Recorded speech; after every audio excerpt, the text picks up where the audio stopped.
Bapak Ibu yang dimuliakan Allah Subhanahu wa taala, Al-Qur'an dijulang. Apa kata Pak Wan Tamrin Hashim? Kalau di kampung kami, orang hendak bersunat, nikah itu dijulang Pak Ustaz, dimuliakan di atas. Bagaimana mau menjulang Quran? Bukan dia berkaki. Ini kata-kata kiasan. Kalau Quran ini kita angkat, dimuliakan. Bulan ini tidak mulia sama dengan bulan yang lain, Muharram, Safar, Rabiul Awal, Rabiul Akhir, Jumadil Awal, Jumadil Akhir, Rajab, Sya'ban. Tapi kenapa dia disebutkan dalam Quran? Dia disebutkan karena Quran turun di bulan ini. Itulah ayat yang dibaca tadi, Syahrul Ramadhan allazi unzila fihil Quran. Pada bulan Ramadan, bulan turunnya Al-Quran. Bulan ini ikut menjadi mulia karena turunnya Al-Quran. Malam itu malam yang biasa-biasa saja, tak ada kelebihannya, sama dengan malam yang lain.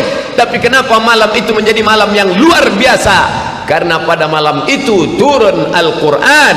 Maka Allah katakan sifatnya dua. Pertama, inna anzalnahu fi lailatin mubarakah. Dia malam yang penuh berkah. Yang kedua, inna anzalnahu fi lailatul qadar. Kami turunkan dia pada malam qadar, malam yang penuh dengan kemuliaan. Bulan yang biasa-biasa menjadi luar biasa karena diturunkan Al-Quran. Malam yang biasa menjadi malam yang luar biasa karena turunnya Al-Quran.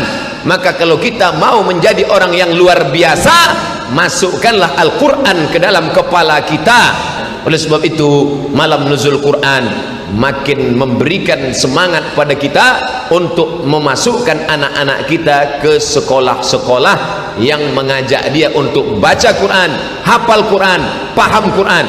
Mudah-mudahan anak-anak kita di Riau menjadi para penghafal Quran, insyaallah. Alhamdulillah, Bapak Kepala Kantor Kementerian Agama malam ini hadir. Beliau dengan programnya ada MAN 2, ada MAN 1. Di sana anak-anak sekolah agama. Di dalam kepalanya tidak hanya fisika, biologi, kimia, matematika, bahasa Inggris, tapi juga di dalam kepala mereka ada Quran, hadis, ada di dalamnya tafsir, ada di dalamnya fikih, ada di dalamnya sirah, ada di dalamnya bahasa Arab.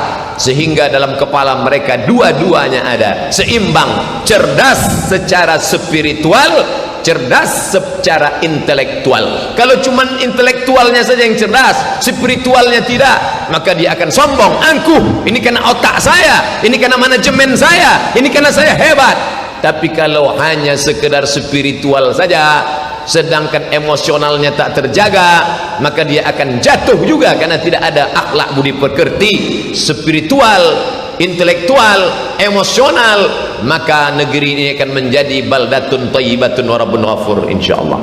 Bapak Ibu yang dimuliakan Allah SWT, Al-Quran dijulang, Al-Quran dimuliakan, Al-Quran ditinggikan.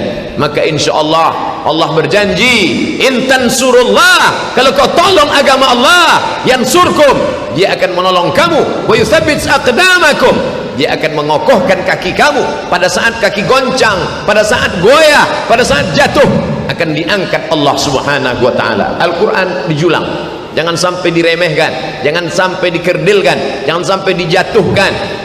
Tidak ada alasan lagi untuk tidak memasukkan anak kepada pondok-pondok pesantren, sekolah-sekolah. Daftarkan anak Anda 3 tahun, hafal 3 juz, 100 hadis, mengerti fikih, bisa memandikan jenazah, paham apa itu akhlak. Inilah yang akan menyelamatkan anak-anak kita dari narkoba, dari zina, dari pergaulan bebas, dari LGBT, dari aliran sesat. Kalau tidak, tak tahu entah bagaimana ke depan. Mudah-mudahan Allah menyelamatkan anak cucu kita, insyaallah. Al-Quran mesti dijulang. Menjulang Quran bukan dijunjung saja tiap pagi, petang, siang, malam, disampul dengan kain sutra, dimasukkan dalam kotak kayu jati, dijadikan sebagai mahar nikah. Aku nikahkan engkau dengan anakku dengan mahar seperangkat alat sholat, dan kitab suci Al-Quran tak pernah dibuka sampai mati tunai. Bukan begitu memuliakan Al-Quran. Dibeli Quran yang mahal dengan tinta emas, lalu dimasukkan ke dalam kotak kayu jati, diletakkan di ruang tamu. Setiap tamu yang datang hari raya berdecak kagum, semua tamu melihat menganga sambil memanggil kucing. Mantap ya. Ini apa nih? Quran. Dari mana? Kayunya dari Jepara, diukir. Pakai apa itu? Pakai tinta emas. Berapa harganya? Amazing. Pernah dibaca? Kan begitu memuliakan Al-Quran. Malu bawa Quran karena terlalu besar. Disediakan Quran yang kecil, pecahan-pecahan, 1 juz, 2 juz. Malu bawa Quran kecil. Tinggal masukkan Quran ke dalam HP, download di Play Store, Quran digital. Masuk saya ke masjid, saya lihat bapak-bapak tua di sop pertama main HP. Dalam hati saya, ini orang tak tahu diri, sudah tua main HP pula dalam masjid.